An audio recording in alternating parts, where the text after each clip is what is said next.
everybody. Welcome to Zone Defense with Chris, Roman, and Drew. We talk all things NBA and NFL. Be sure to follow us on Spotify at Zone Defense Podcast, on Twitter at Zone Defense Pod, and hit that subscribe button down below because it really helps out our channel a lot. Also, drop a comment and let us know who is your favorite prospect of the 2021 NFL Draft. Today, we will be releasing the Zone Defense 2021 NFL Mock Draft 1.0. How's it going, guys? I'm good, Drew. I'm excited to get into it. Last week, we looked at Peter Strager's mock. I mean, it was pretty decent, except for that Davis Mills pick. But other than that, I'm excited to get into our own. Yeah, this should be a good time, man. You know, drafts in a couple weeks. I'm extremely excited for it. I don't know about you guys, but it's going to be, it's going to be franchise changing for a couple of these teams that we'll talk about coming up. Yeah, I'm really looking forward to the actual draft. I'm also looking forward to diving into it with you guys. So the way this is going to work is the very first pick, since it's pretty much unanimous, we're all just going to make together. And then it's going to go me, Chris, Roman. We'll just keep going back and forth until we get to the last pick, and we'll make that last pick together. Might be a funny pick, might be a real pick. We'll see when we get there. But to start, I think there's no question who the number one overall pick is going to be. It's going to be Trevor Lawrence. So I'll just go ahead and add him right there. Any comments, questions, concerns with that pick? This is a shock, man. You know, this is really surprising. I thought Lawrence would be, he would stay on the board for my first pick at 3, but it unfortunately didn't happen. Sorry to really screw up your draft board there, Chris. But yeah, Lawrence, he's going to go to Jacksonville. I know there's some buzz that maybe Zach Wilson's going to be the guy at number 1, but Lawrence, his shoulder's fine now. He's throwing without any He's already pain. at the playbook too. Yeah, so that's good to hear. Urban Meyer was like standing right behind him at his pro day like a month ago. So, so he's going to go to Jacksonville. They finally get their quarterback. He's looking like it might be the next great thing. So hopefully that works out for Jacksonville. Next up is me. I will be the role of Joe Douglas in the New York Jets. They obviously just traded Sam Darnold about 2 weeks ago now, about a week and a half ago maybe. So they're going to get a quarterback here. I know, Chris, if you had this pick, you would go a different way, but I'm going to go with Zach Wilson. I think that's who most likely they are going to take. And to me, I know not to rehash, I know we went over it in last week's episode, but I think Wilson's a little bit better than Fields. However, the two are very, very close. So I think the Jets, as long as they get Wilson or Fields, I think they can't go wrong. But ultimately, I like Wilson a little bit more. I think the Jets like Wilson a little bit more, so that's why he's the pick here at number 2. Yeah, I mean, it looks like he's going to be second overall pick, so I do not blame you. Personally, we have already exhausted, plenty. Justin Fields, I feel like makes total sense at 2, but it's not going to happen. I think he's going to end up falling further than people think. But I'll let Roman talk before I make my pick. Yeah, I mean, Fields, he has another pro day while we're recording, and the Jets are supposed to be there. So, I mean, things could change, but I think it's pretty likely that Wilson will go too. Yes, sir, for sure. I'll jump into my next pick here. I could go with Justin Fields here. That's definitely a very big possibility, but I'm going to play the game. This has been obviously a very much rumored destination for this player. I'm going to take Mack Jones here at 3. I don't want to. I don't think he's a good pick here at 3 personally. I think it's a little bit of a reach. He's still a good player. Don't get me wrong. He's a good quarterback, but I think taking Lance or Fields are probably better picks, but I really believe that he's going to San Fran. I think it's almost a lock that this is going to be the top 3 now, with all the rumors we've heard for sure. Yeah, I was interested in seeing if you'd go the way you do it or whether you're going to pick the way that we think or the 49ers will probably go, which is Mack Jones. So I'm glad you made that pick, but at the same time, you definitely could see Fields go here or Lance even. Right. Yeah, as you said, Chris, and we talked about it last week's episode, I don't agree with the pick of Mack Jones at number 3 for a multitude of reasons. I don't know if you guys saw what he kept overthrowing players in his pro day as well. That was kind of funny to see some of the reactions to that. And I think both Fields and Lance are just better quarterback prospects. But the Niners, apparently Mack's their guy. He works with their scheme, whatever. I, of course, am the belief to take the guy that's best available, and then you work around the quarterback, regardless of what your freaking scheme is. But, hey, got them to the Super Bowl. They almost won the Super Bowl. So maybe if they think they can do with Mack, who am I to tell them differently? But, Roman, I'll let you do your first pick now. Yeah, I'm not going to say the draft starts at 4 because obviously there's some controversy at 3, but I think 4 could be the earliest a non-quarterback could go. Let's just say that. I mean, Sewell could be an option. Pitts could be an option here as early as 4. And we've obviously seen in other mocks that the Falcons want to trade down, which is also possible. But in this mock draft, we're doing no trades. And I'm still going to go with Justin Fields at number 4. I think obviously Matt Ryan will be there forever. And I think Justin Fields could be, or will be in the long-term plans for them at 4. Or if the Falcons don't take him at 4, I'm sure another team will trade up and take him at 4. Yeah, I'm glad you mentioned that because I think Fields is going to go at 4, whether it's to Atlanta or to, like we saw in last week's mock with Peter Schrager, to New England or another team. I think he's most likely going to go at 4, even though some people say he might drop to as low as 8 or 9, which that would be really nuts considering Chris thinks he's the number 2 best quarterback prospect. We think he's the number 3 guy. So if he goes that low, it'll be really crazy. But yeah, if he goes to Atlanta, though, I think that'd be an interesting spot as well. I do, though, think if Atlanta keeps this pick, I think they might go somewhere else because their owner, their GM, everyone's been pretty adamant that they're sticking with Matt Ryan. So I might be kind of surprised if they went with him. Yeah. I think what would be more likely is if they trade down, if they do go quarterback, trade down, get Trey Lance, because he's more of a developmental project than Fields is. So then they can kind of groom him then when they let Ryan go. But overall, like the pick. And I think, like I said, whether it's Atlanta or somebody else, he'll go number 4.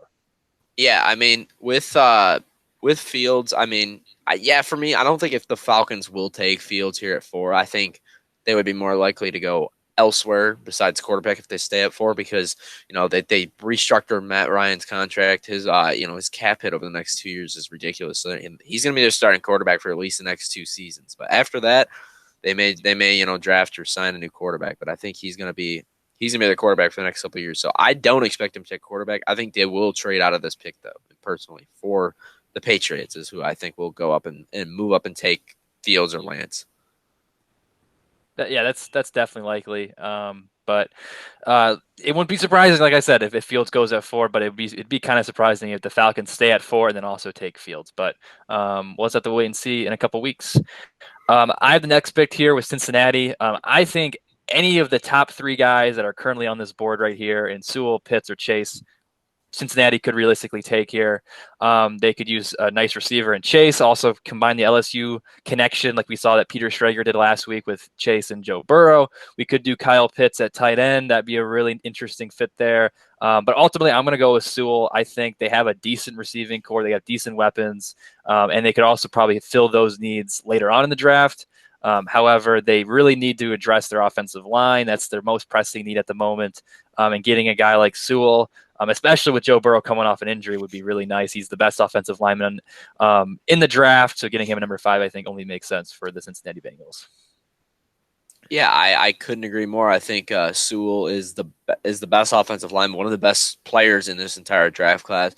I think he makes perfect sense going here at 5 to Cincinnati, which we talked about a lot. Jamar Chase, similarly talented prospect, but to me really just doesn't make a lot of sense when you can't block anybody. So I think Sewell instantly gives them, at least a top 20 offensive line. They've been right at the basement of the league for a while now. So I think he will at least make them a mediocre offensive line, if not good. Yeah, I think people are forgetting that Joe Burrow is hurt and he may not even start next season at the beginning of the year. They need someone to protect him. They can get weapons at any point in the draft. Although it would be nice to reunite Chase and Burrow, I think you got to protect him. That's the number 1 priority here. Yeah, that was my mindset, and I think they can still get some additional weapons for Burrow later in the draft. But as you guys both said, if Burrow's hurt, it doesn't matter who he's going to throw the ball to. So Sewell, I think, is a really good pick here. But Chris, I'll let you get into the Dolphins' first pick. Right, and this is probably in my opinion, one of the most interesting picks in the top 10. There's a lot of things that the Dolphins can do here at the number 6 pick, which they gave themselves. Trading back and then trading back up, getting an extra pick. Overall, I think this was an A+ move for the front office here in Miami. Man, this pick is extremely tough. There's 3 names. I'll just say all 3 of them that I'm interested in taking here. Kyle Pitts obviously could make some sense for the Dolphins. Maybe that one's a little bit more of a luxury and they're not quite ready. So I think he's probably the least most likely of these 3 guys. But Jamar Chase obviously makes a ton of sense here as well. They need weapons on the outside, but they did get Fuller in the offseason. So I'm going to select the offensive lineman that I think they're going to take, which is Rashawn Slater. Could potentially go before Sewell, but Slater is a great offensive tackle. He's going to be, he's extremely versatile as well. I think he's going to go higher than, maybe he's not as exciting as Sewell because Sewell's just always been touted as a generational talent. I think Slater's right there. This is just a really good offensive line class, and these two both are going to go extremely early, probably both in the top 10 in my opinion. You kind of surprised me here. I think you should have gone. Well, I would have gone Pitts or Chase. But obviously it makes sense. If Sewell was available, they'd go with him. If Slater, obviously the best one best on the board, it makes sense. It makes my decision a lot harder for the Lions at 7. But go ahead, Drew. Yeah, as the Carolina Panthers general manager here, I am scrambling now because that was my pick at number 8. I thought he was going to drop, so you kind of I don't know if you've ever seen Draft Day, but it's like the Jacksonville general manager room where they're running around screaming. So that's kind of what's going on in my draft hub right now. But overall, I like the pick. I think I would have, not just because I'm the Panthers GM, but I think I would have went Jamar Chase or Kyle Pitts, just to give them an outside weapon. But you really can't go wrong with any of those 3 guys. So Slater makes sense for the Dolphins, and hopefully Roman can take a while with his Lions pick so I can figure out what I'm doing at 8. Yeah, I'll give you a second to both of you a second to think about this really quick while I talk about the pick a little bit more. Yeah, I just think at tight end, it's kind of more of this is a team that they were right around that playoff race all year last year, and they came up a little bit short, but they got Mike Gesicki, who's not a bad tight end. I don't really think it makes a lot of sense for them to spend another pick on a tight end when their offensive line still isn't that good and struggled a little bit to protect Tua last season, which was part of the reason it wasn't that good. It wasn't just on him. And like you said, Chase also makes a lot of sense. They definitely might take him here, but I think the addition of Will Fuller doesn't make wide receiver is much of a pressing issue. Maybe they take him with their other first rounder. Maybe they take him in the second round. I think Slater fills the biggest need for them, I guess. So I went with him. And there was even talks maybe the Lions going Slater at 7 if he was available, just so you can bolster the offensive line. Yeah. But I'm going to cut this short for you, Drew. I mean, if I'm the Lions, I'm sprinting up to the podium right now, turning in the card. It's got to be Jamar Chase for me. And if he wasn't on the board, I don't know if I would even touch wide receiver in terms of Waddle or Smith. I don't think they should go that early. Obviously, Pitts would also be a good pick. And like I said, last week, I think Lions fans have not come around to taking him early, considering he has a tight end tag on him. Another player, obviously, I would be thinking about is Micah Parsons, who I think maybe 6 or 7 is the earliest he could go. And he's been fluctuated in terms of mock drafts all across the first round. So there's no really a good hold of where he would go. But obviously, the Lions do need that linebacker. Obviously, we need speed and strength, and obviously we don't have either of that. But when a guy like Jamar Chase is available, I mean, it's kind of a no-brainer here. Yeah, I mean, Chase is clearly the best prospect at wide receiver in this class, and I mean, he's been mocked at 7 a lot. So I think a lot of people agree that the Dolphins there's a very good chance the Dolphins end up going with Sewell or Slater, and all the quarterbacks go up there as well. So I think Chase to the Lions. Obviously, it's been starting to get more buzz or whatever, but I think this is a very good pick by you, and I think he maybe not right away is going to be awesome because of the quarterback situation and the offensive situation.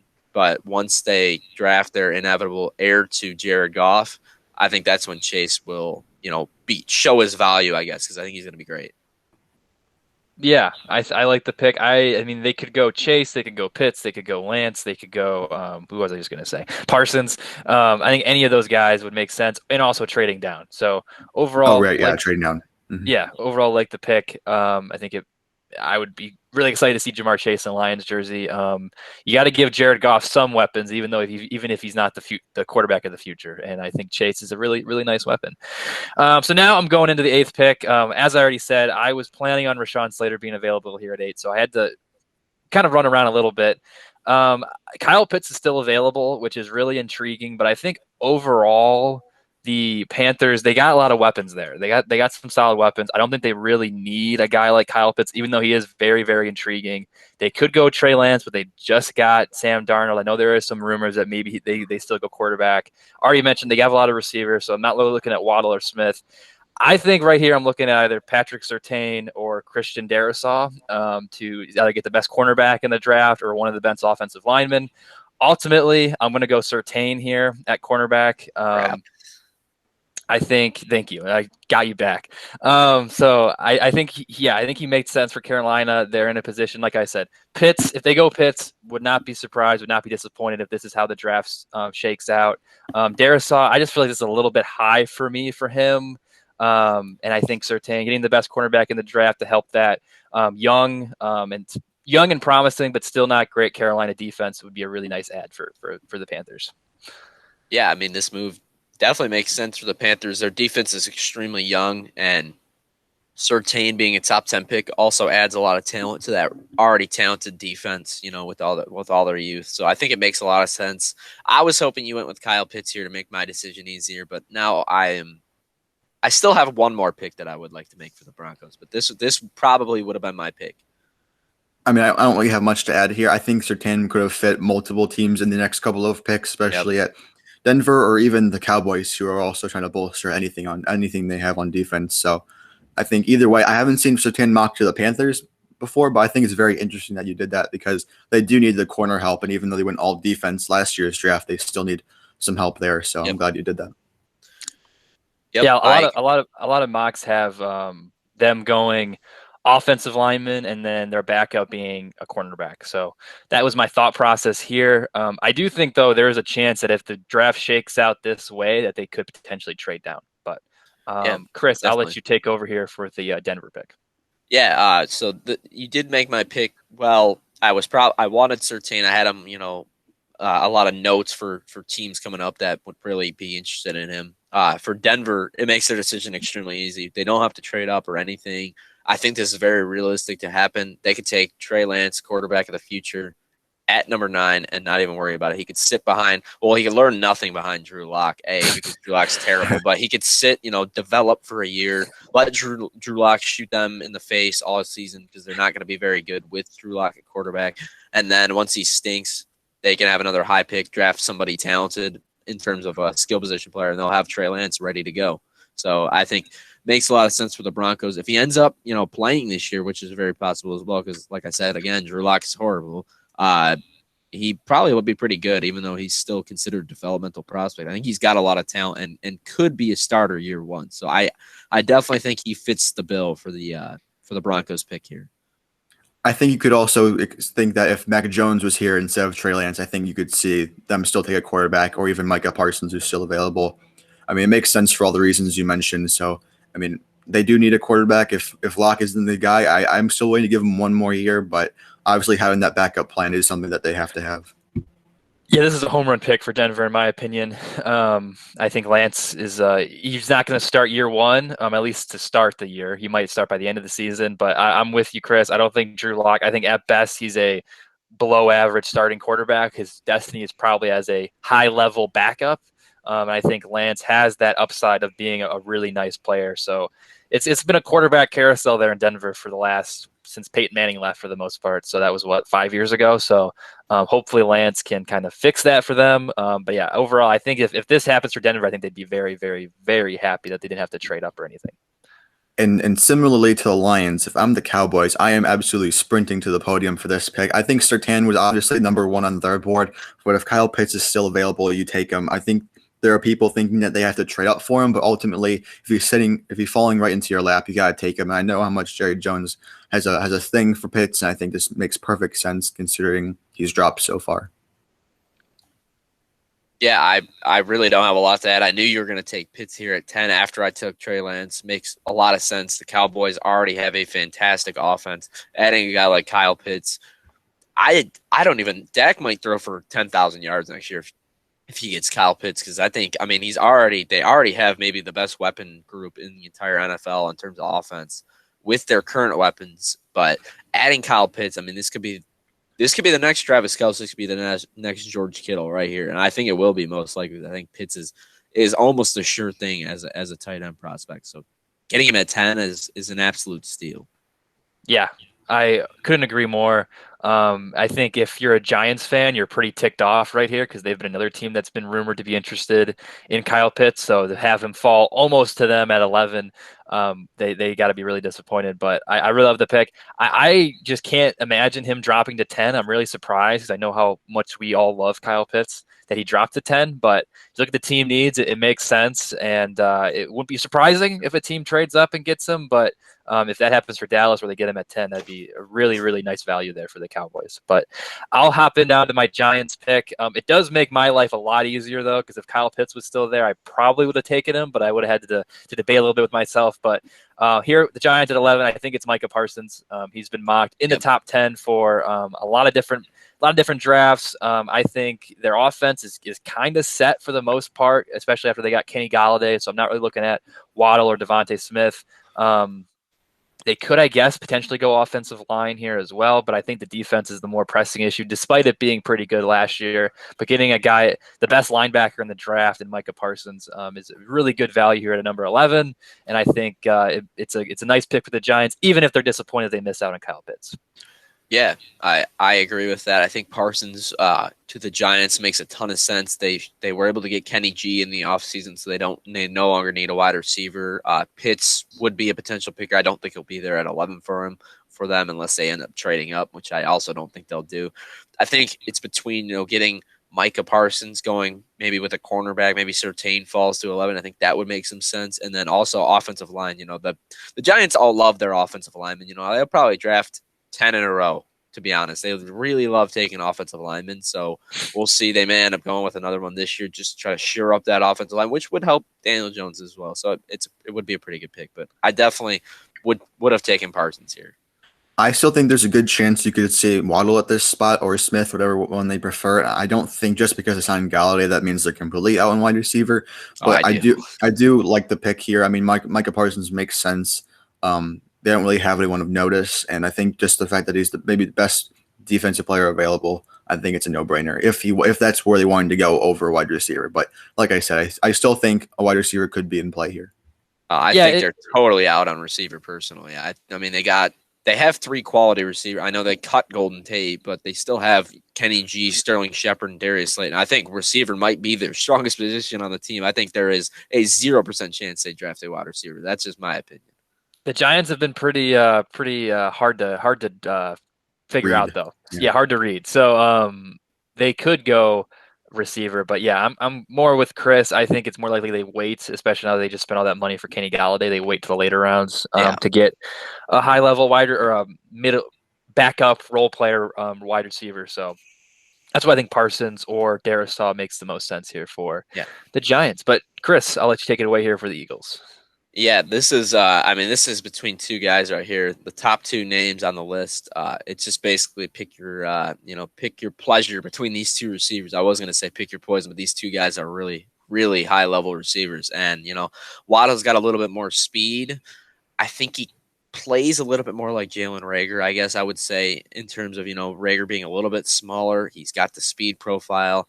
Devontae Smith, maybe a little bit better all around. That's going to be my pick here. I'm going to take Devontae Smith. I know a lot of people think maybe Jalen Waddle should be the pick here because he's a burner. He's faster than Devontae Smith. But I think Smith is the better all-around player. I think he helps Jalen Hurts a little bit more in the offense because I think Reagor on the other side kind of fills a similar role to what Waddle would because they both have, that sub 4.4 speed profile with, they're a little bit smaller. I think, like I said, Smith just – all-around skill set makes a little bit more sense here, and that's why I'm going to go with him for the Eagles. I think it's a no-brainer pick. One of those 2 receivers will go to the Philadelphia Eagles at 12 if Parsons is not on the board. Yeah, I pretty much agree with that. One of those 2 for sure. Yeah, not much to add. Smith, it seems like he's been dropping in a lot of different mocks, but I personally, like you, Chris, like him a little more than Waddle. So I think the Eagles fans probably are ticked that they're getting spending another first-round pick on a receiver, but I think Smith is a good one, and hopefully Reagor can rebound after a disappointing rookie season. Yep. So I'm at 13 with the Chargers. I think it's kind of funny how the Bengals and Dolphins both drafted offensive tackles for their second-year quarterbacks at this point, and that's exactly what I'm going to do for the Chargers. I'm going to take Christian Darrisaw. I do think it's a sneaky place to take Waddle or Smith if he's still available. I'm just adding another weapon for Herbert. That would just be insane, but obviously you got to focus on your quarterback and his protection, and Darisaw is the best offensive lineman still on the board. Yeah, I like this pick a lot. Maybe I would go with Waddle over him just because this is a team that shouldn't be picking at 13, in my opinion. I think the Chargers are a very good very well put together team. They addressed a lot of the offensive line concerns, but they still need another offensive tackle. I think Darisaw, his blocking profile definitely fits the bill. He was a absolute bruiser at Virginia Tech, and I mean he was part of why their power running scheme was so effective throughout the years. But if either of those other two guys fall in the draft, either of the other two offensive linemen that have already been taken, that will also be a no-brainer pick for the Chargers. So I think if any of these three guys are there, I think will make a lot of sense for the Chargers. Yeah, and I think it's very likely that one of those three guys is available here at 13. Yeah. So probably Darisaw. Yeah, so I think that's a really nice pick for the Chargers. I don't have too much to add, so I'll hop into my pick unless anyone else to add about that pick. Okay, so I'll hop into my pick for the Minnesota Vikings. I think they're obviously going to go defense here. The defense was brutal last year. They could go Jalen Waddle, but their receiving core, I know Adam Thielen's getting up there in age, but they also have Justin Jefferson. That's not a pressing need, even though Waddle's there. I think they got to go defense here. And maybe somewhat surprisingly, I was going to go off the board, so I think maybe I'm not going to go off the board. No, I am going to go off the board. I'm going to go Jalen Phillips here. So I'm going to look him up real quick. If he's not there. But yeah, he's lower in this system, but he's been higher on most other boards. But yeah, I'm going to go Jalen Phillips, the edge rusher out of Miami. They could go. The other guy I was looking at was Azeez Ojulari. But I like Phillips a little bit more, even though he's lower in this system. So I think either of those guys would work out for Minnesota, but ultimately I think Phillips will be the pick here at 14. Yeah, I'm not happy you took him because this was potentially going to be my pick here at 15. I know he was off the board as well, but I think he might be, if not the best defensive player in this class, he's very close to it. And you're seeing it here. I mean, he's a third defensive player off the board. He's definitely an elite, prospect on defense and the best, in my opinion, the best defensive lineman in the class. Maybe even the best front seven guy in the class. I think this is a great pick. Good value here for the Vikings who need a pass rusher. I think this may end up – you may have just, helped the Vikings make their pick at 14 during the actual draft. You should give them a call after this. If Mike Zimmer's watching this, just, give me a one-day contract. I'll help you out. Oh, yeah. And I just think this is a match made in heaven. I think Phillips provides a lot of the pressure that they need, and he's definitely the best edge rusher in this class. So this would be an A+ pick for the Vikings, in my opinion. I wouldn't say he's the best edge rusher. I think he's honestly a toss-up. I mean, we saw in Schrager's mock, Kwity Paye win here. I don't think there's necessarily an edge rusher that's going to be a clear consensus first off the board. I mean, we thought Gregory Rousseau was going to be the first off the board a month ago, and now he's almost projected to go in the second round. So I think it's pretty flip-flop from what it was before, but I think Phillips does make sense here. I also see him bolstering the offensive line again if they really wanted to. So I don't think it's an absolute lock they're going defense, but I mean, if you think Phillips is the best edge rusher, then I think it makes perfect sense for them too. Yeah, I would say it's a lock. They could definitely go offensive line, but I think if Darisaw is off the board here, I think it only makes sense that with the defensive talent that'll be available, I think it makes sense that they go defense because how brutal that defense was last year. So I think Phillips, Ojulari, Kwity Paye, any of those picks would really be a home run here at 14. But yeah. Chris, I know you're scrambling a little bit, but I'll let you take it away here with New England's 15th overall pick. Yeah, I've decided who I'm going to take while we were discussing that, and Phillips definitely may have been the pick there. I was also hoping, a guy like Surtain or Parsons would fall, but I knew they wouldn't. So this was just a tough spot for New England because I really believe they're going to trade up. If they stay at this pick, I think the pick is maybe not pretty clear to everybody, but I think it's pretty clear to me. I think they're going to go with Jeremiah Owusu-Koramoah. That's one of the hardest names to say in the first round for sure. But I think, they've definitely lost a lot on the defensive side. I think there's a potential that Stephon Gilmore gets traded, which in that case, I would definitely take J.C. Horn. But he hasn't been traded yet, so I'm going to act like he's still on the roster. And I'm going to fill a position of need for this team. I mean, their linebackers, Jamie Collins not there anymore. They've, Dante Hightower, I'm not really sure what his status is, but he didn't play last year. So I don't know what they're planning on doing with him this year. So I think linebacker could be a pressing issue for the Patriots, and they're getting a good one out of Notre Dame here, a very solid player. I don't know, it's tough for me because I think obviously Waddle could be a decent pick here.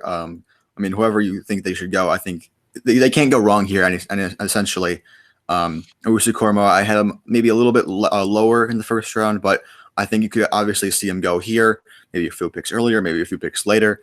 Definitely, we're getting into that range though. When Parsons is off the board, I think he's the next best linebacker available.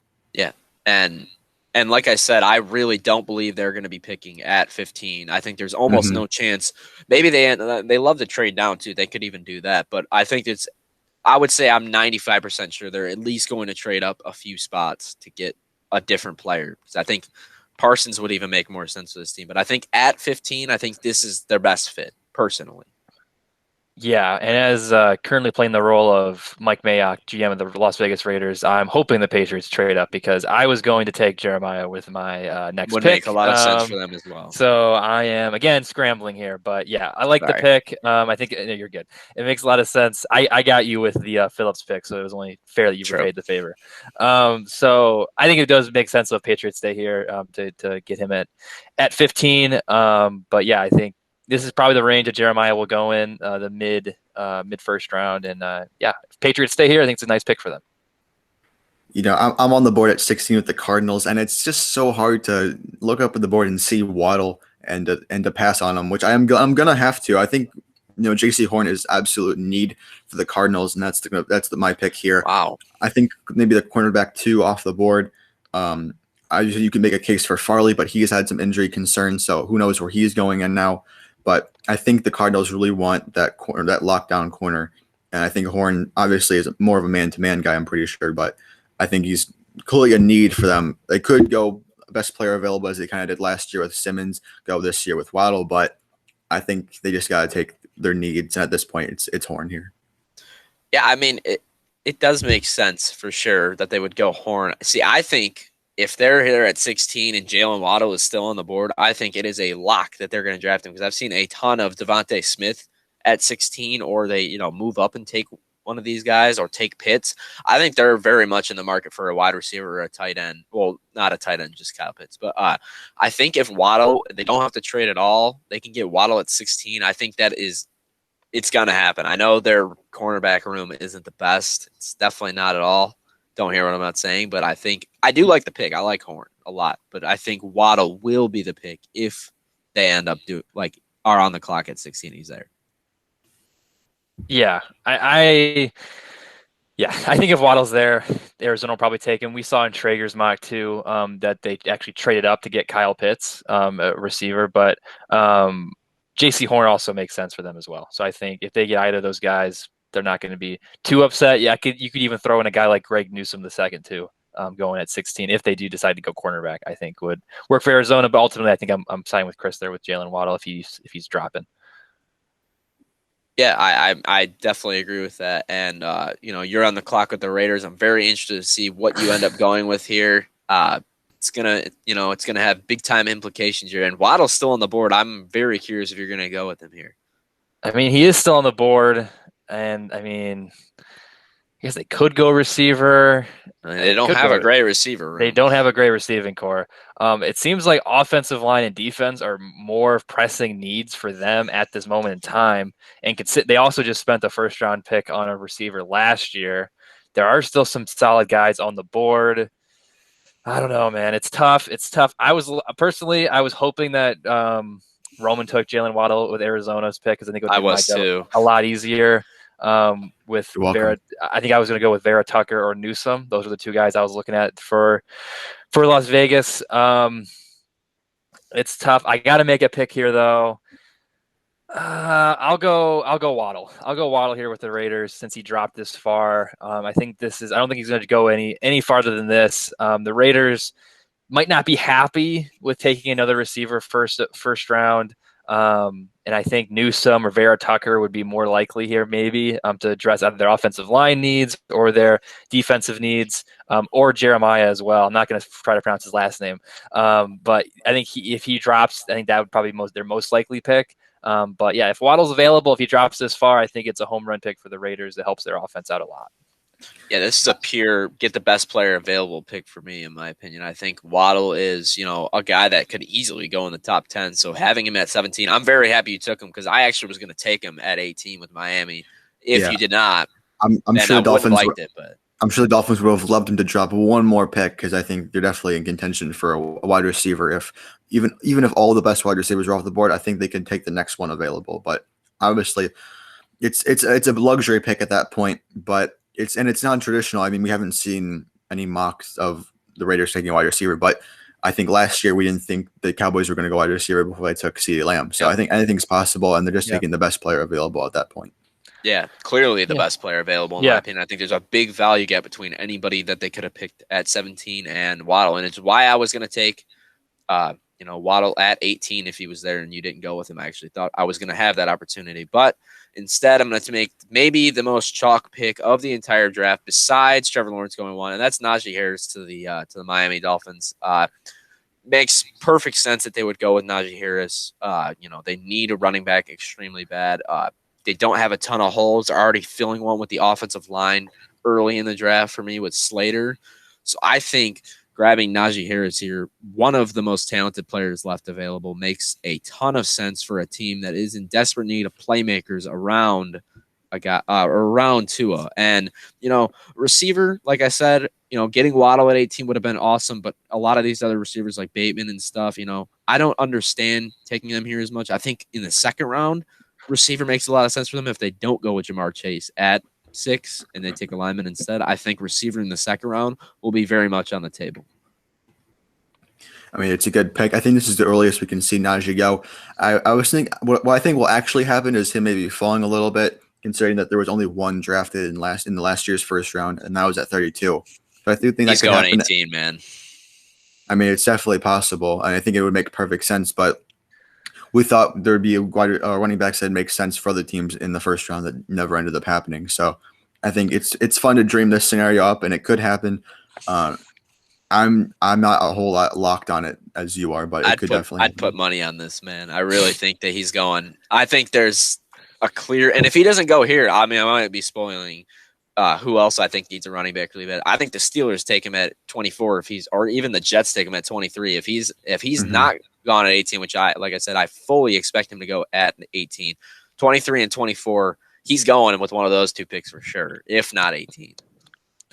Yeah, I think I've seen every mock. I mean, Chris has been on this for like months now that the Dolphins are going to take Harris. So maybe just guys have been hearing Chris talk about it so much that I'd be very surprised if they don't get Harris. But Roman brings up a good point that last year, Clyde Edwards-Helaire was the only running back taken in the first round. It wasn't until the 32nd pick overall. So there's a chance he drops. But I do think because the needs of people need running backs right now that we might see more running backs in the first round this year than we did in the last couple of drafts.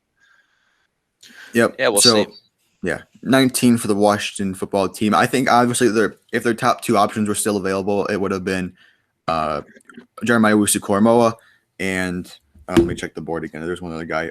Darius Solly as well. If he was still available, I think they could go for either one of those guys. I think for them, they're just going to take the best offensive player available. I don't really see them getting too flashy here. Their defense is pretty much already set. They could go wide receiver as a sneaky pick, but they did sign Curtis Samuel, and they kind of bolstered that offense. I think they're just going to go the offensive line. They did have to ship off Trent Williams last year's draft. So I have them taking the best offensive tackle available, which is Tevin Jenkins out of Oklahoma State. I think they just need to bolster that line, whether to get ready for Fitzpatrick or whoever's the quarterback after that. They just need to get that line good because that's really much their only concern. Yeah, I definitely don't hate the pick. It may be a little bit of a reach in terms of value on the draft board, but Jenkins is a good player. Like I said, this offensive line, offensive tackle class is extremely deep, so maybe he would have gone earlier in other classes. But Washington's a team without a ton of holes. Most of them are on the offensive side of the ball, which I could see them trading up for a quarterback. I could see him, going receiver potentially as well. I think that's a possibility. But I think offensive line is probably their biggest weakness. And another weakness potentially, cornerback. I don't think they're super strong. I think Newsome would make some sense here as well. But I probably would have gone offensive line. That's maybe even Vera Tucker here. But offensive line does make a lot of sense for them.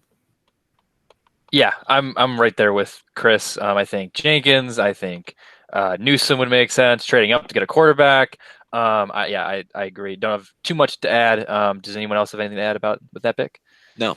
All right, so now I'm with the Bears here. At 20, I think they can go a lot of different ways. They could. They lost Kyle Fuller. They could address that quarterback need with Newsome, who's still on the board. Allen Robinson, I know he's coming back, but you don't know how long he's going to be there still. So they could get Bateman. I think those are the two guys that I'm debating between the most.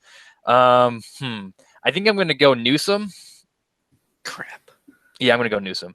I was close. I almost went Bateman, but I think if they go either one of those guys here at 20, I think it's great for them. But they do still have Allen Robinson right now, and this is a deep wide receiver class, so they could get another wide receiver later on. But I think if they take Rashad Bateman as well, I'm not going to criticize them. I think that would be a solid pick too.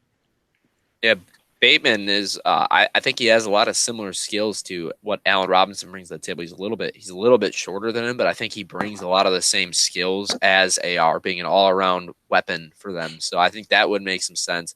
But I do like the Newsome pick here. I think the Bears defense, it's very good, but they did lose Fuller in the offseason. So I think they do need to bolster their secondary, and this is an instant way to do that because he's a very, very solid corner here. So I like the pick a lot.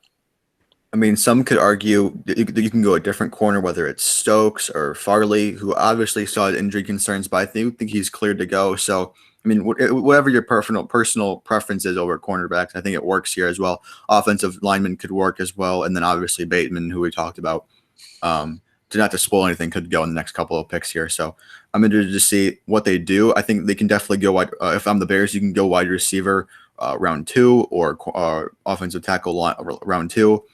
Maybe even quarterback. 20, I don't think there's no quarterbacks available worth going at 20, but definitely in the next couple of rounds for sure. I definitely agree with that. I'll jump into the Indianapolis Colts pick here. And yeah, I was definitely going to go Newsome there. So I'm just going to stick with, position of need, and I'm going to go with Caleb Farley because I think he is a really good corner. Like you said, I was going to mention the injury concerns and why I was going to take Newsome over him. But with Farley, if he is healthy, he's maybe the best corner in this class in terms of talent. He was an absolute shutdown guy at Virginia Tech. He was awesome while he was there. So a guy that I very much like, one of my favorite players defensively in this class. It's just all about the injury concerns. But I think with the Colts, another team that doesn't have a lot of holes, I think this fills a position that they need a little bit. Because, down the stretch when they started facing some better offenses, they did get shredded every once in a while. So I think this is a good pick for them. Yeah, I got nothing much to add here. I think that's where they could go. I mean, is Xavier Rhodes a free agent? I'm not even sure what's up with him anymore, but they definitely need a fresh face in the room, and I think Farley is the best corner available for sure. Yeah, I think if Newsome's there, home run pick for them. Farley still. I think Roman, you like Farley a little bit more than Newsome, but I like Newsome a little bit more than Farley. Like you said, personal preference. So I think if the Colts get either one of those guys, they'd be happy. Like you said, Chris, they're a team that doesn't have a ton of needs, especially now that they got Carson Wentz in at quarterback now. Hopefully that pans out for them. So yeah, Farley overall like the pick. And Titans, I think this is a pretty no-brainer pick here. I mean, they lost Corey Davis. I think they should replace him with Rashad Bateman. Obviously, there are other places they could have gone, but I mean, they were a playoff team. I think they really don't have much to fix. I mean, you could go offensive lineman, bolster that a little bit more, maybe get another edge, replace the absence of Clowney. But I think Bateman, it makes sense considering you just need more weapons for Tannehill. I mean, obviously, you got Henry and A.J. Brown. I think another person outside would work, and Bateman fits that role for him. Yeah, I have not seen this pick one time, so I actually am very interested in this, and that's nothing against you knocking the pick at all. I actually really like this pick, and I'm surprised people haven't been talking about the Titans as a team in the market for a receiver. Yeah, they definitely need some pass rushers, but they don't have anything outside of A.J. Brown and Derrick Henry. They got nothing behind those two, and I think it would make some sense to draft Bateman here as well. Maybe I would have gone with one of those top couple offensive or defensive linemen. That is also a pressing issue for this team. But I think the Titans have more holes than people do think at receiver, and then I think their defense pretty much anywhere you could go with the pick, and they would need some help. So I think that this could be a team that needs to figure some stuff out this offseason. Yeah, I mean, I think I would have made an argument they should have went pass rush here. So they could go there.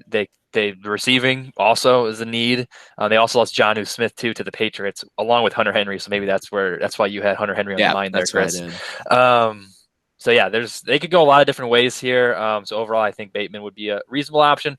if I had the pick, I'd probably go edge rusher, but again, Bateman makes sense as well. And it is interesting, though, that we've seen like the top. I mean, there are still premier edge rushers on the board, and I think they've been definitely pushed down due to the fact that the other positions of need for other teams. So I think the fact that there's no one clear-cut guy, I think teams are more hesitant on them, considering that there are more established players available. But I do think at this rate, even to the end of the first round, we're definitely going to see a huge run of edge rushers right here. Yeah, we'll definitely see about that. Yeah. Not to spoil some of my future picks, but yes, I can guarantee we're going to see at least one more edge rusher off the board. But it's not going to be here with the Jets pick at 23. I was considering Bateman here because they did get Corey Davis, but they could get another weapon there for in this mock Zach Wilson as their new quarterback. Most likely going to happen in real life as well. And I think they could go offensive line here. But ultimately, I think Chris kind of teased it earlier about maybe one of these Jets or Steelers teams going running back. So I'm going to go with Travis Etienne going to the Jets. I think if they go offensive line here, it would not be the end of the world as well. But they did spend a first-round pick on Mekhi Becton last season. So I think getting a nice, shiny new running back and Travis Etienne to pair up with their new shiny quarterback and Zach Wilson would be a home run draft for the Jets. And I think Jets fans would be really, really excited. Yeah, I'm not happy. This is probably the most disappointed I've been with the pick so far because that was clearly going to be my pick at 24 with the Steelers, and now they are in a tough spot. So I am not happy about that. Roman, you go ahead and talk. I got to scramble and figure out who I'm going to take on this board. I mean, obviously, if you want to have a fun mock draft, you have the running backs going in the first round. That's why Harris went 18 and Etienne went to 23. Obviously, I said the same thing with Harris, that they both could slip a little bit. Maybe one goes in the first, maybe both don't. But I think if they're teams that are definitely in need of running backs, it's definitely the Jets as well as the Dolphins. My personal preference would have had, if they did slide, I think there were some teams that could have taken them. Obviously, the rich get richer in that sense, but the teams that need those holes definitely take them right here. I've done some mock drafts personally, and I think Azeez Ojulari could have been a fit here for the Jets. I think they could pretty much take any defensive position. I think there are holes almost all over the field. Whether you want to bolster the offensive line too, defensive line, edge. I mean, there's really no wrong pick here. I mean, I think Etienne is definitely the flashy pick, and it makes sense for them here. Etienne was, in my opinion, I think it's more likely that both Harris and Etienne go in the first round than not. I think both guys are extremely talented, and I think last year the only reason some of those players slipped is because there was a group of 5 or 6 running backs that you could have taken in the first round. Similarly to your defensive line beliefs this year, I think that all those all these defensive edge rushers and stuff kind of all could be the number one guy, and certain teams may push some of them back. I think that happened with the running backs last year. Normally, I think when there's only a couple good running backs, especially guys like Etienne and Harris, I think they're more likely to go in the first round, especially with, there's not much in the free agency market. This class is extremely shallow at the running back position. So I think these two will actually both be pushed up in the first round. And I think the Jets are a very good destination for Travis Etienne, but not better than the Steelers, which I'm annoyed that you took them. But I'm ready to jump into my next pick. The Steelers, like I said, clearly would have made a lot of sense to take a running back here, but unfortunately that will not be the case now. I'm going to go with what I think is the best defensive player available, and that is Kwity Paye. This is a good defense, obviously one of the best. This is more of a rich get richer situation, but their defensive ends and their defensive line as a whole is getting older. Cameron Hayward still around, but he's kind of up there in age. I think adding Paye to this defensive line makes a ton of sense, and I think it will help them right away get some sacks. So I like him a lot here at 24. I think this is good value. They could have gone with Azeez here as well. Would have made sense, or Barmore, but I think to me, Paye makes the most sense. Yeah, I love the pick. I think you can make an argument for Azeez as well, but I think if you go either one of those guys here, going to the Steelers, either one of those guys should be the next edge rusher off the board. Happens to be going to the Steelers in this mock, but yeah, the rich get richer, like you said. They already have a solid defense. It wouldn't surprise me if they go offensive line. I know they've lost some guys on the offensive line here in the offseason, but I think Paye to the Steelers would be nice, but he can team up with his former Michigan teammate Devin Bush as well. Yeah, that is very true. Yeah, I kind of agree with the offensive line theory. I guess you could say they just want to have one more last push with Roethlisberger, give him all the protection he needs. But obviously, if a guy like Pace still sitting there, you gotta take him. I've obviously seen him drop in mock drafts. I was hoping he'd make it to another team that I'll probably talk about later, but I mean, it makes sense, and I think just bolster that defense even more to have a guy opposite of TJ Watt or on the same side, however you want to put it. But back at the Jacksonville Jaguars position, we obviously took Trevor Lawrence number 1 overall. I think there's obviously some needs. They can go offensive lineman. They can even, I think there's a sneaky chance to take a wide receiver. But you also argue cornerback, even safety. I think the best safety is still available, but you don't really see safeties go in the first round. So you can definitely have this guy going here or early in the first. I'm going to just take I'm just taking a safe pick and take Elijah Vera Tucker, who you can pretty much shift all across the offensive line just to give Lawrence some more protection.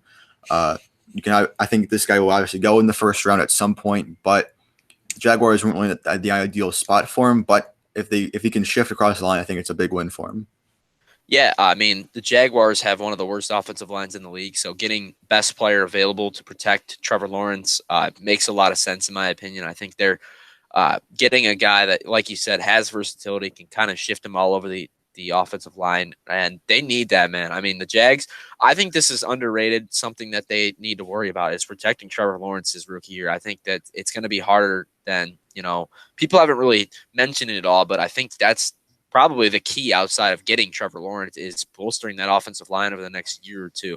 And I think, and this is, I shouldn't be mocking for next year, but whoever the top guy, if they're not very good, whoever the top offensive lineman will be for sure mocked to the Jaguars at whatever pick they get next year. And I also think they'll go offensive lineman in the second round in this draft as well. I mean, you can't see it right now, but they'll have the pick right after the Bucs pick. So I think if like Cosme, if he ends up falling, or Humphrey, I think those could be options for them as well. So, kind of going through the whole Jaguars draft strategy as their GM, but they got to bolster the offensive line for sure. That's number one key.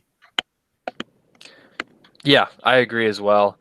I think Vera Tucker's a very talented player.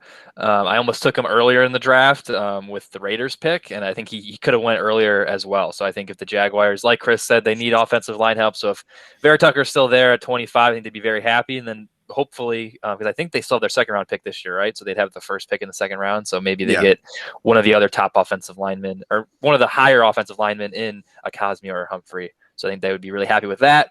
I'm with the Browns now. I know there's some rumors they might be getting Jadeveon Clowney. So at the time of this recording, that hasn't happened yet. So if it does happen, maybe their pick changes a little bit here. But for me, I think it's between I thought Kwity Paye could have been an option here if he was still available, as well as Jamin Davis, Gregory Rousseau. But ultimately, I think if Azeez Ojulari is still available here at this pick, I think that's the move that they go with. I almost took him earlier in the draft when I ended up going with Jalen Phillips. So I think if he drops to 26, he's a talented player. I think the Browns would be very happy with that. But like I said, I think they'd be happy with if they get Paye, if they get Davis, or who is it? Russo. That was the other guy.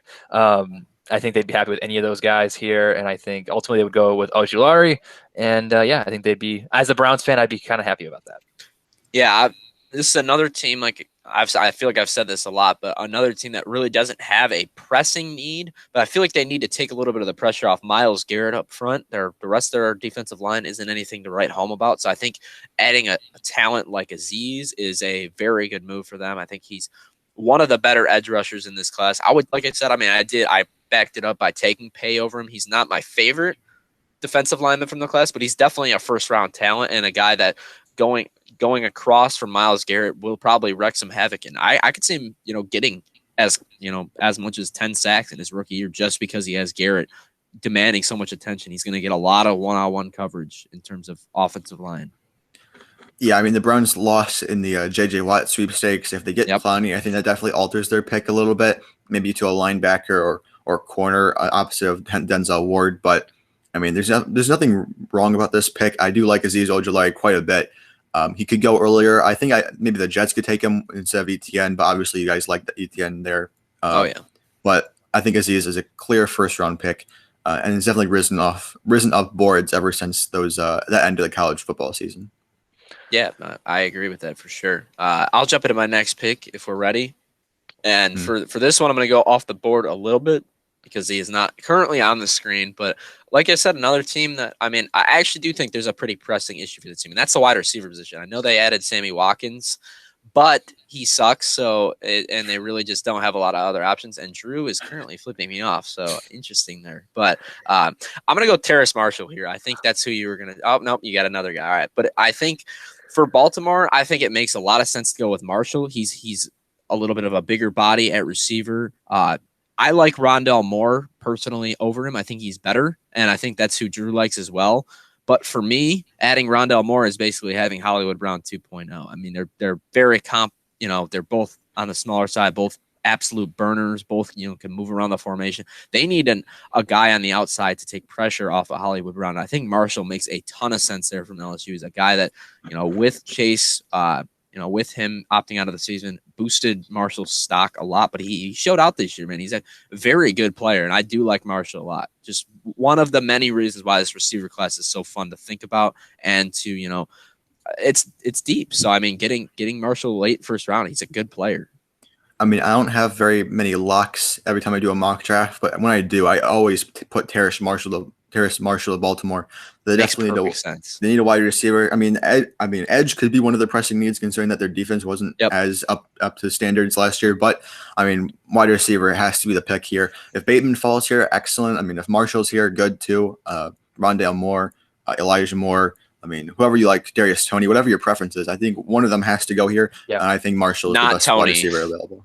As long as it's not Toney, I agree with you. He is not a first-round receiver, in my opinion, or it should be anywhere near the first round. Unless the Chiefs take him, then I can't really argue with it because they are extremely smart.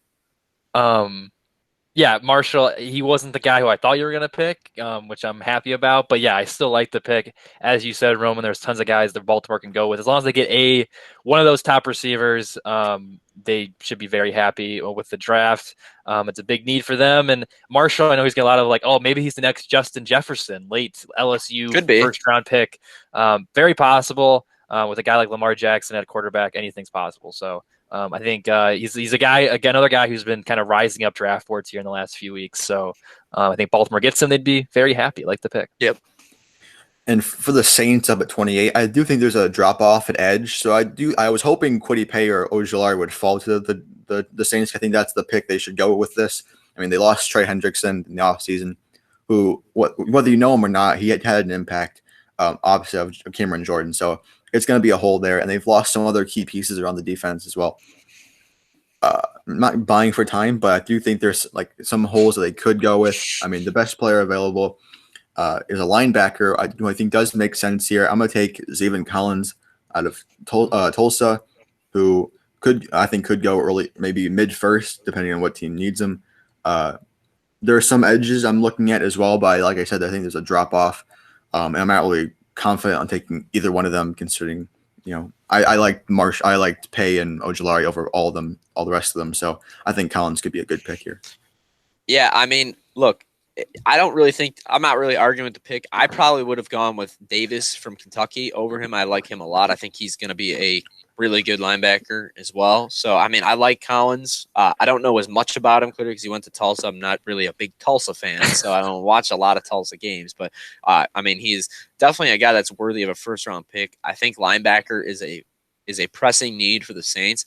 Also, if one of these receivers fall, I could see him going receiver here. I think that would make some sense. Maybe Rondell Moore, which might be spoiling Drew's next pick. I think it is spoiling Drew's next pick. But I think the Saints could be in the market for a receiver, even though it really hasn't been talked about a lot. They don't have anybody alongside of Michael Thomas, and they're trying to build around famous Jameis or Taysom Hill, either one of them, whatever they decide to do. They got to give him some other weapons. Michael Thomas can't be the only plus weapon on the outside for them. So I think taking a receiver, maybe even going Marshall if he falls, he stays in his home, or not his home state, but stays in his college state of Louisiana. So I think a lot of those receivers could make some sense if they fall, but they didn't here. So I definitely like going linebacker. Yeah, you said you didn't know anything about Tulsa, and then you just threw out what state it's from. So, oh wait, I misheard you. Never mind, my bad. Yeah. Overall, though, I do agree with you, Chris. I think wide receiver could be an option. I also like Davis a little bit more. then would you go with Collins? But I think both of them are pretty equal. So I think if they go either one, it would be okay. The Saints are another team where they don't have a ton of like super pressing needs. I know they were a team that was in like the hey, they're going to get Mack Jones back when Mack Jones was not going to be a top 3 pick. So maybe they trade up and get Mack Jones because Mack Jones is now the second coming of Jesus Christ for quarterbacks for some reason. I don't get that, but all right. So I'll hop into my next pick with the Packers.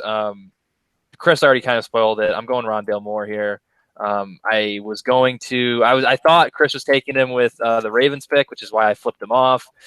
So I'm happy that he's here for the Packers. They obviously need help with wide receivers. They could go offensive line here as well. I think that could work. But after last year's fiasco, where they took a quarterback instead of taking a wide receiver in the first round, and their receivers last year outside of Devontae Adams weren't great. I think getting a guy like Rondale Moore, really any receiver that's available at this pick, would be really, really good for the Packers' future in their 2021 NFL season. Yeah, you know me, Drew. I love Rondale Moore. I think he's not my favorite receiver from this class, don't get me wrong, but he's definitely inside my top 5 for the class in terms of receiving. I think he is better than Marshall, just not as good of a fit for the Ravens. But I think he's a perfect fit with the Packers across from Devontae Adams and having Aaron Jones there as well. I don't know how you cover this team, and I think Moore could have a very good rookie season if he ends up going to the Packers. I think this is a spot where he makes an instantly positive impact to that offense. And Rondale Moore, I think, people are concerned about his height. That's why maybe he falls to the second round, and maybe he doesn't go in the first round to the Packers here. But I would take him here because I think he is going to be a very good player, and he's got the speed profile. He's a great. Besides, if he was 6 feet tall, he would probably be a top 10 pick in my opinion, because I think he's that good at everything else at the receivers issue. He's just undersized, but I'm not. It's maybe a little bit of the Tyreek Hill effect, but if you got a player with that much talent at everything, I'm not going to pass up on him just because he's a little bit undersized. I would laugh so hard if the Packers passed on wide receiver once again. I mean, I think it could happen. I do think definitely could happen. I mean, I would hope they just learn their lesson by now. I think if they pass on wide receiver, I mean, Aaron Rodgers might even retire. I mean, he's better off hosting Jeopardy at this point. But I think the Packers need to help him out, man. I mean, he's been begging for it, and he needs a wide receiver. So anything can help. I think it's a good pick. You did the Packers fan base justice there. Thank you. Yeah. I appreciate it. That's for sure. So I got the next pick, and there's a lot of ways the Bills can go. I think they have a solid roster, but I think they could pretty much bolster with any of these guys that you see on the screen. Fortunately, I guess I'm going to go off the screen. I have no idea where this guy is ranked. I don't really care. This is easily my I really want to see them draft a certain position, and that's running back, because their running backs stink. Devin Singletary stinks. Zach Moss stinks. Give me Javonte Williams going to the Buffalo Bills. Probably will not be a first-round pick in the actual draft. It's possible, definitely possible. I think he's a talented player with some very attractive traits. So I'm going to take him here with the Buffalo Bills pick. This is a roster that was just outside of a Super Bowl.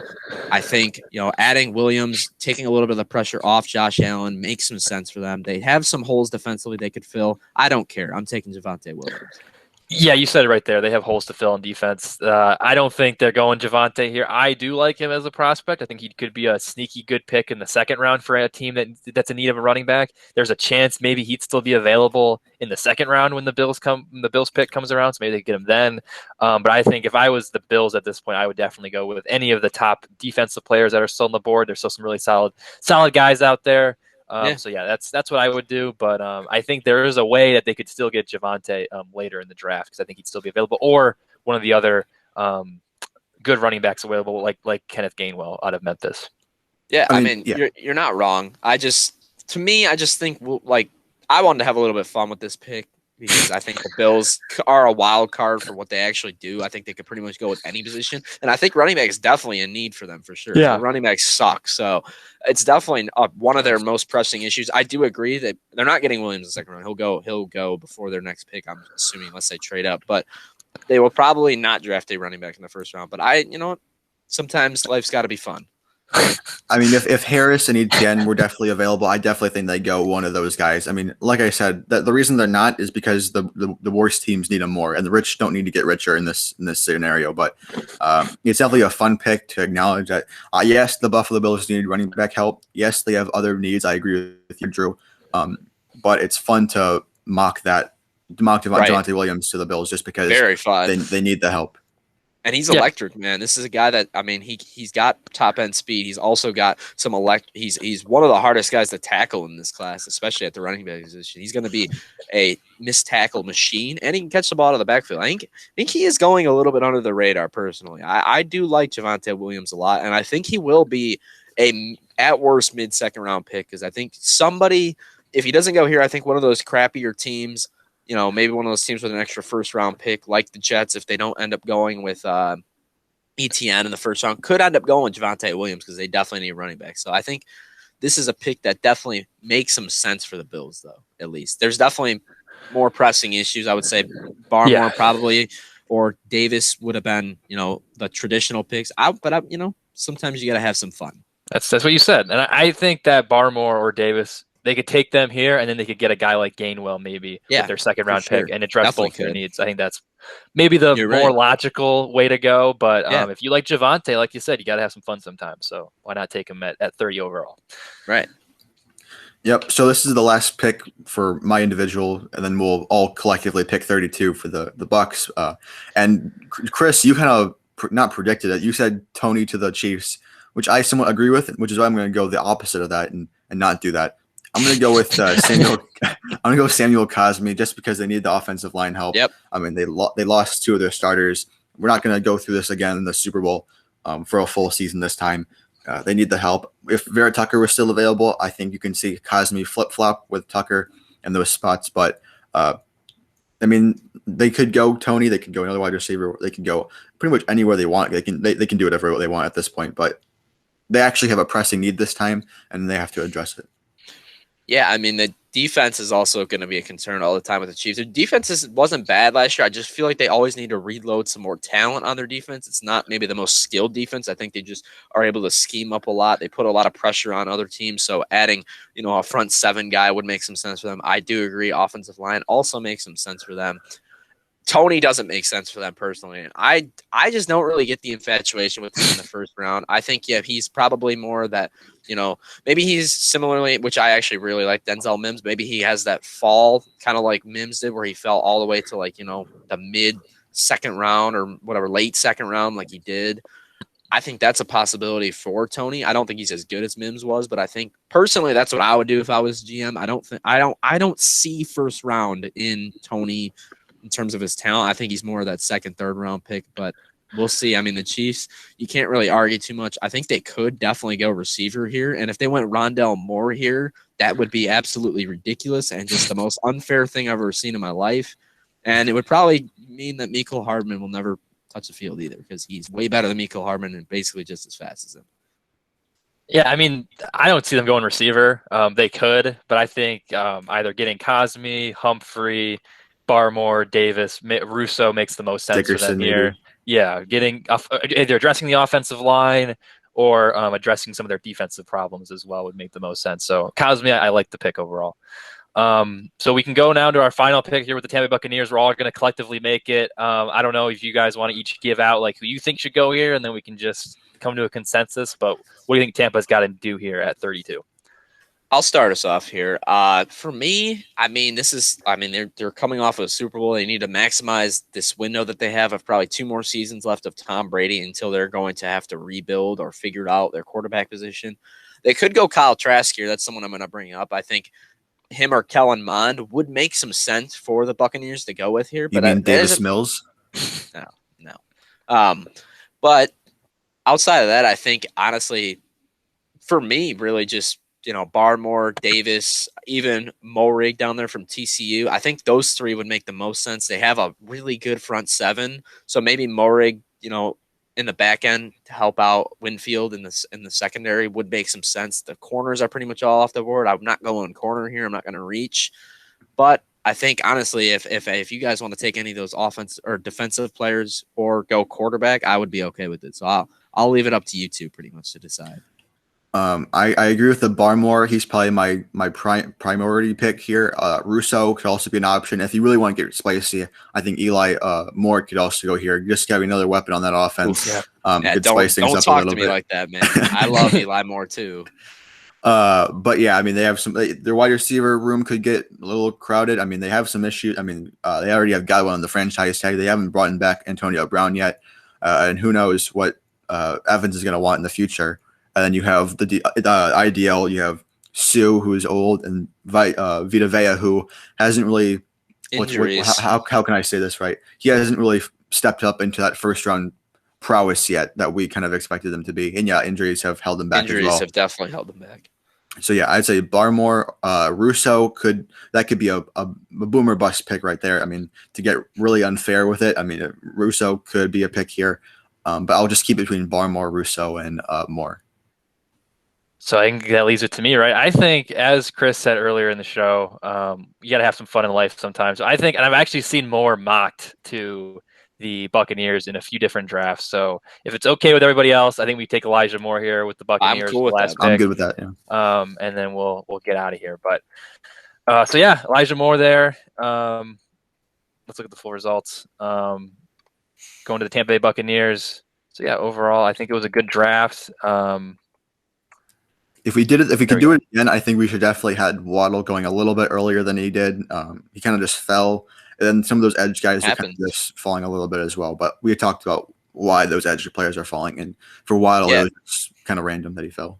Yeah, I think you'll see a lot of those. Maybe we went with a couple extra receivers that could fall. I think Eli Moore, Rondale Moore will probably be second rounders, maybe even Bateman. I could see all those guys fall into the second round, but with that said, I think a lot of those edge rushers are also, right in that first, second round, grade range. So I think those guys could fall. And I just want to talk about Eli Moore before, I'll let you guys talk about the draft if you want a little bit as well. But Eli Moore, I know I was talking up Rondale Moore. He ain't the only Moore that I could see going in the first round, because I think Eli Moore is a fantastic player. He's another slot receiver. He's a little bit undersized, but he's got great speed. He's got great hands. I think he's a good route runner. I think he's, I think he's a great receiver, man. I've been, speaking him up. I know I've mentioned him to you guys before earlier in the year where I was like, yeah, I really think he's like underrated or whatever.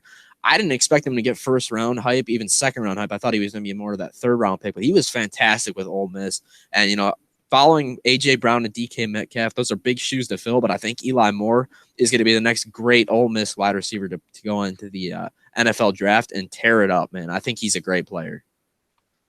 Yeah, I agree too with the Moore hype. I think he's probably most likely a second round pick. Yeah, but most likely. If he goes to Tampa, that'd be awesome. I do think Rondale Moore, though, I think he'll most likely be a late first round pick. It'd be hard to see if Baltimore and Green Bay and maybe even Tampa, if he's there, or Kansas City too.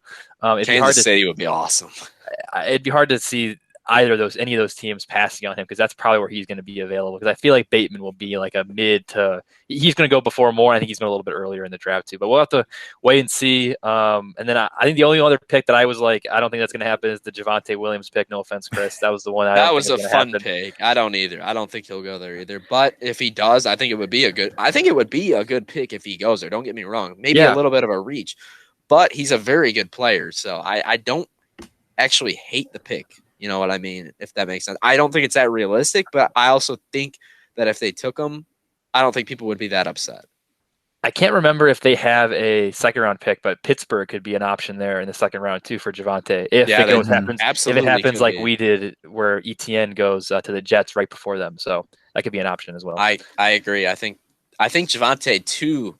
The Pittsburgh Steelers would be a very good destination for both. I think he fills a major need. They need a spark in that backfield. They got McFarland, which maybe he's that next guy. Maybe they just decide to go RB that by committee and let McFarland figure it out. He's electric from Maryland, but he ain't a bell cow running back, whereas Javonte Williams definitely could be. So I think that would be a very interesting pick to see him go there. I'm curious to see where he goes for sure.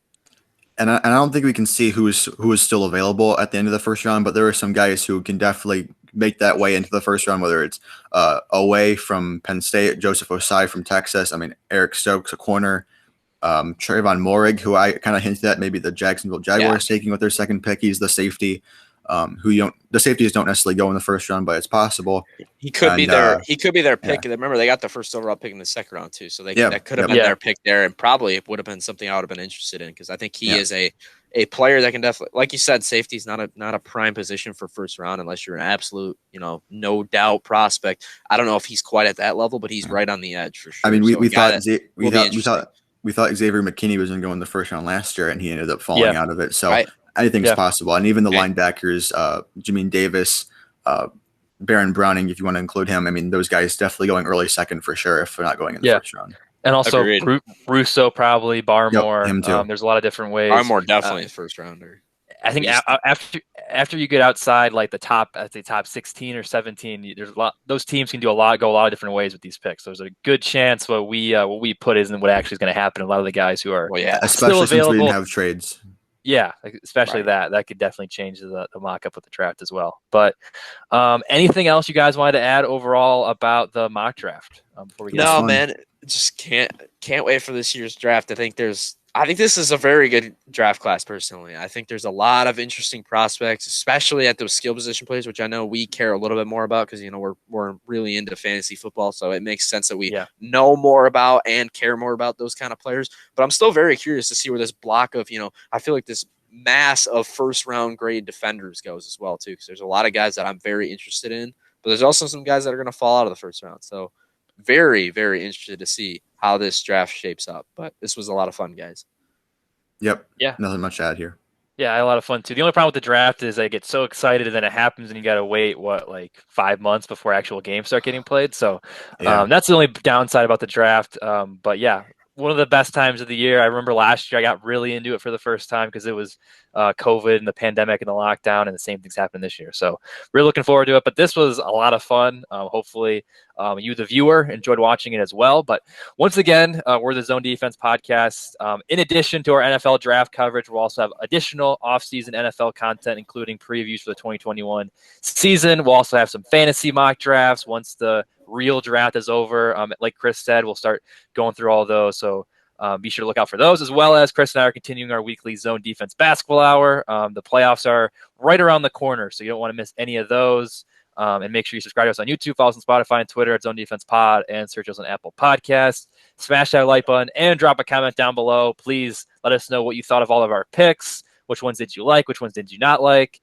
Which ones would you have done differently? Please let us know. We love reading all your comments. But yeah, that's it for this episode. Thank you for listening, and we'll see you next time. Peace. See ya.